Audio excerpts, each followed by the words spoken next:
వ్యవసాయం చేసి ప్రజలకు అన్నం పెట్టే రైతు నష్టపోతా ఉన్నాడు, దగా చేయబడ్డాడు. రైతాంగానికి ఆదుకోవాలా, కూలి రేట్ చేసే రైతులు కానీ, కూలి చేసే రైతులు కానీ, కష్టపడి వ్యవసాయం చేసే రైతాంగానికి అండగా ఉండాలని ఒక గొప్ప ఉద్దేశంతో వైఎస్ఆర్ కాంగ్రెస్ పార్టీ నడుము ఇచ్చిన విషయాన్ని మీ ద్వారా తెలియపరుస్తూ ఉన్నాం. రేపు 13వ తారీఖున రాష్ట్ర వ్యాప్తంగా అన్ని జిల్లా హెడ్ క్వార్టర్స్లో వైఎస్ఆర్ కాంగ్రెస్ పార్టీ శ్రేణులు రైతులు కలుపుకొని కలెక్టర్ గారికి మెమరాండం ఇవ్వడంతో పాటు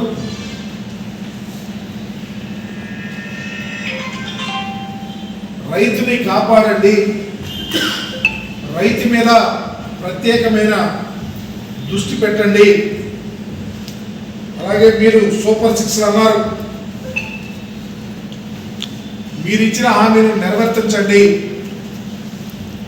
అనే ఉద్దేశంతో డిసెంబర్ 13వ తారీఖున ఉదయం రాష్ట్రంలో అన్ని జిల్లాల హెడ్ క్వార్టర్స్లోనూ రైతాంగాన్ని కలుపుకొని ర్యాలీగా వెళ్ళి కలెక్టర్ గారికి మెమరాండం ఇచ్చి రైతుకు మేము అండగా ఉంటామని వైఎస్ఆర్ కాంగ్రెస్ పార్టీ శ్రేణులు ఘంటాపథంగా చెప్పాలనే ఉద్దేశంతోనే ఈ కార్యక్రమాన్ని ఏర్పాటు చేసుకోవడం జరిగింది.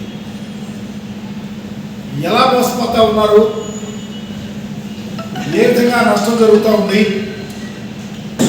భారతదేశమే వ్యవసాయం మీద ఆధారపడితే పర్టికులర్గా ఆంధ్రప్రదేశ్ రైతుని కాపాడుకోవాలని ఆ రోజు డాక్టర్ రాజశేఖర రెడ్డి గారు వ్యవసాయాన్ని ఏం చేస్తామని చెప్పేమో వాటిని తూచా తప్పకుండా ఇంప్లిమెంట్ చేసినటువంటి రాజకీయ నాయకుడిగా చిరస్థాయిగా చరిత్ర పుటల్లో నిలవబోతా ఉన్నారు. ఎందుకంటే వ్యవసాయం దండుగాని చెప్పినటువంటి రాజకీయ నాయకుడు ఈ రాష్ట్రంలో వారు ఈరోజు ప్రభుత్వాన్ని నడుపుతున్నటువంటి పరిస్థితి ఉంది.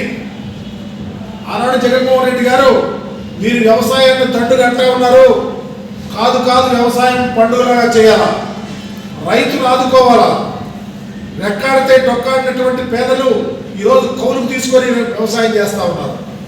వ్యవసాయం మీద ఆధారపడినటువంటి కుటుంబాలు ఎక్కడ నష్టపోకూడదని పండిన పంటకు గిట్టుబాటు ధర ఇచ్చాం. వ్యవసాయం సాగు తరుణంలోనే 13,500 రూపాయలు 12,500 రూపాయలు ఇస్తామని చెప్పి 13,500 రూపాయలు వ్యవసాయం చేసే రైతుకి ఇచ్చి ఆదుకుని వ్యవసాయ తరుణంలో స్టార్ట్ చేయించినటువంటి ఘనత జగన్మోహన్ రెడ్డి గారు. పండిన పంటకు గిట్టుబాటు ధర ఇచ్చాం, కెలామిటీ ఇస్తే రైతులు ఆదుకున్నాం, రైతుకి ఇన్సూరెన్స్ ఏర్పాటు చేశాం. మేము ఒక కస్టోడియన్లా ఈ రాష్ట్రంలో ఉన్న రైతులకి ఆళ్ళ ఊళ్ళోనే వెళ్ళి ఆర్బీకేలు పెట్టాం. ఆళ్ళ ఊళ్ళోనే వెళ్ళి ఏ రైతు ఏ వ్యవసాయం చేస్తున్నాడు, ఏ పంట చేస్తున్నాడు, ఏ మోతాదులో చేస్తున్నాడు, ఏ మొక్కడం చేస్తున్నాడు, ఆ మొక్కడాన్ని ఎంత దిగుబడి వస్తూ ఉంది, వాటిని అన్నిటినీ రికుప్పవల ఉద్దేశంతో వ్యవసాయాన్ని బ్రహ్మాండంగా చేస్తే ఈరోజు ఆ వ్యవసాయం చేసిన రైతు అలో లక్షణ అంటూ ఉన్నాడు. పండిన పంటకు గిట్టుబాటు ధర లేదు. మీరు ఏం హామీ ఇచ్చారు, వ్యవసాయం చేసుకునే రైతుకి పంట సాయం కోసం 20,000 రూపాయలు ఇస్తారని చెప్పి ఎన్నికల్లో హామీ ఇచ్చారు. అయ్యో మనం అడుగుతా ఉన్నాం, పండిన పంటకు గిట్టుబాటు ధర ఇవ్వమని అడుగుతా ఉన్నాం. ఆర్బీకేల్లో ఏ రైతు ఎంత పంట వేసాడో, ఏ ఊళ్ళో ఎంత పంట వేసారో పూర్తి అవగాహన ఉంది. ఇప్పుడే మా నాయకులు చెప్పారు. పర్టికులర్గా బాపట్ల జిల్లాకు సంబంధించి అయితే 3 లక్షల పైబడి ఎకరాలు వ్యవసాయం చేస్తే ప్యాడీ చేసేవాళ్ళం. ఈరోజు మీ ప్రభుత్వం వచ్చినాక భయపడి 2,20,000 ఎకరాల్లోనే వ్యవసాయం చేస్తూ ఉన్నటువంటి మరి ఆ రైతులు ఆదుకోవటానికి, ఆ రైతుకు అండగా ఉంటారు.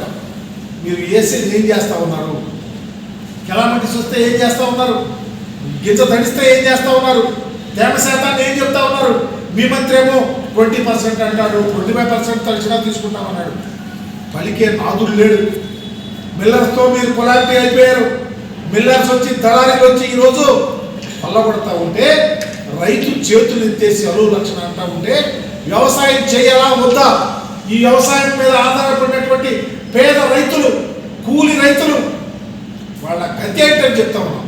అందుకనే మా నాయకుడు జగన్మోహన్ రెడ్డి గారు 13వ తారీఖున ఈ రాష్ట్రంలో ఉన్న రైతాంగాన్ని ఆదుకోవాలా, ఇచ్చిన హామీలు ఈ ప్రభుత్వం నిర్వర్తించాలా, గిట్టుబాటు ధర ఇవ్వాలా, ఇన్సూరెన్స్ చేయాలా, అలాగే తడిసిన ధాన్యాన్ని మీరు చెప్తా మాయమాటలు కాదు, వాటిని కూడా మేము మా ప్రభుత్వంలో ఏ విధంగా కొన్నామో కొని ఆదుకోండి, రైతును ఆదుకోండి అని చెప్పాలని ఉద్దేశంతో ఈ కార్యక్రమాన్ని రేపు 13వ తారీఖున ఏర్పాటు చేశాం.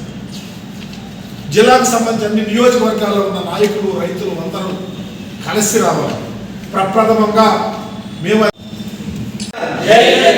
మీరు ఏం చేశారు, ఎక్కడ కాన్సన్ట్రేషన్ ఎలా అయింది రైతు ప్రభుత్వం. Thank you.